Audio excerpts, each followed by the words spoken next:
let's go to the champions area right now. I believe Matt Doherty's out there. Hey, Matt. Okay, what do you see out there? Yeah, this neighborhood has got a lot of destruction. I'm just going to let you take a look around right now, and you can see some of these massive trees that were toppled from whatever came through here at about 2 o'clock this afternoon. Ryan, if you can show them there how those trees have snapped up at the top of those.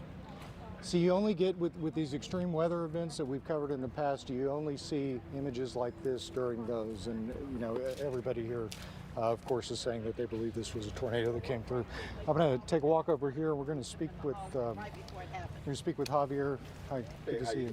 So, okay, so you live in which house? 2 over. 2 over. I live in 2 over, yes. So I was at home on my desk working, and, you know, we heard the tornado warnings and whatnot. So I called my youngest son. He's got PTSD from a tornado he was in northern Kentucky 4 years ago. And I was just reassuring him and the dog and whatnot. And everything seemed to pass, right? It got quiet. I was like, whoa, okay, that sounds pretty quiet. Let's look at the radar, look clean. And then we hear what I thought was just a downpour.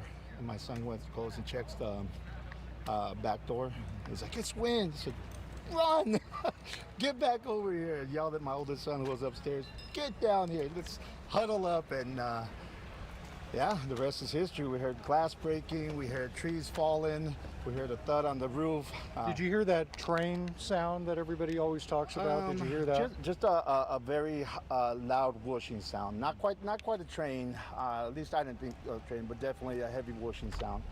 And yeah, I had a tree falling on my house, tree through my neighbor's side, and as you can see around, several neighbors are in the same situation. It does sound that luckily nobody has been reported hurt. You've been checking on your neighbors too. I've been checking on all my neighbors, yes, and nobody hurt that I'm aware of. A gentleman here lost his garage, gas line ruptured, but I mean, look around. The neighborhood is full of amazing people, and I'm so grateful for everybody that's out here. Why don't you take us on a little walk around and show us some of the highlights of this? Okay, so like over here, we're looking at, like, this looks like a tree that was just totally uprooted. It was definitely uprooted, yes. So this was a big, beautiful shade tree. Not much use for it now other than for firewood. Right. Fortunately, I haven't quite met this neighbor, but I haven't made it this far. This was all blocked off. Oh, really? As you can see, we're putting in a lot of work to get this cleared up. Miss Doris here, lovely lady. She's living there with her 2 grandkids and her daughter and husband. You know, they were upstairs. I came out, she was in tears. She was breaking down. Didn't know where the kids were because they weren't responding to her when she was yelling for them. Fortunately, they finally came down after they calmed down. I guess they were scared upstairs and weren't really responsive. So fortunately, like I said, nobody's hurt. Just poor Guillermo, who I just met today. His garage was flattened. I hear it's down to the concrete slab. Really? Yeah. So you think that it came up this way? I believe it hit his house and then came in this direction. Like this. Okay. Yeah, because all these huge, beautiful trees, you know, gone. And so you've been helping with a lot of some of the cleanup stuff. And Trying. You've been directing some of that because I've been watching you. So there's still some hazards out there. Like if you look over there, Ryan, at that big pine tree, you can see some of those big branches up there are still dangling. You got people underneath working under it. I mean, it's still, you know. We're trying our best to do things as safe as possible. Yeah. You know, pulling out whatever we can. Whatever's in the air, we'll have to come back and revisit at another time. Yeah. But you know, it's all we can do is chip away at it little by little. Okay. All right. Very good. Well, thanks for your hard work and thanks for talking to us. I appreciate all of you. Okay, so we're going to stay out here and make our way around the corner to see some of the rest of this neighborhood as these neighbors try to put their lives back together. I'll send it back to you all.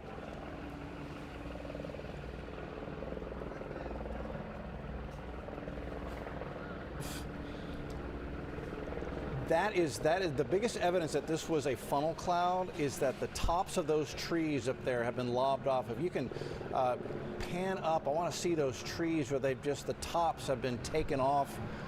just kind of like a weed eater, just went through that. And there you see a big limb off the top of that tree has been out. And then you see these trees that are snapped halfway up. That is great evidence that this was a funnel cloud. In other words, the tornado, it wasn't a tornado. It did not actually touch the ground. It was cruising along at treetop level. But even these funnel clouds can do damage like this in our forested neighborhoods and cause conditions to become life-threatening. And Matt, as you mentioned, and as we've heard from all our reporters out there and from emergency services officials out there, so far no reports of any injury. It is just amazing. But the tree damage is so dangerous. And Matt, this is just a great example of why even these weak tornadoes can become such an emergency situation. Oh yeah, for sure. And this, as we were listening to Javier talk to us, I've got Constable Herman's calling me right now. I'm going to take his call in just a second. But as Javier was just telling me, you know, this came up on them quick, and thank God he and his family were paying attention to the alerts that they were getting.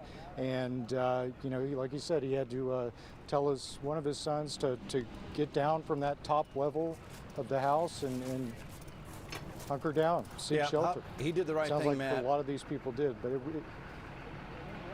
yeah. I'm gonna let you take your call. But not too much.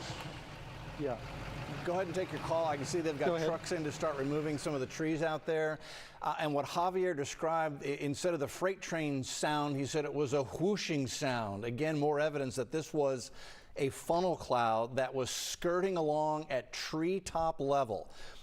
Probably an EF0, winds of 65 to 85 miles an hour. That's exactly the type of damage you would expect from that. And it has toppled trees and snapped trees halfway up and brought down these limbs that weigh thousands of pounds. So there's damage to homes and yards and cars and businesses. But thank goodness so far we're not hearing of any injuries to people. Again, you were looking at damage in the Champions area, northwest Harris County, and this is along the path of this tornadic thunderstorm that came through about an hour and 45 minutes ago and has done a whole lot of tree damage. It's damaged some smaller buildings. It's damaged some weaker structures. It has not done any damage so far to people.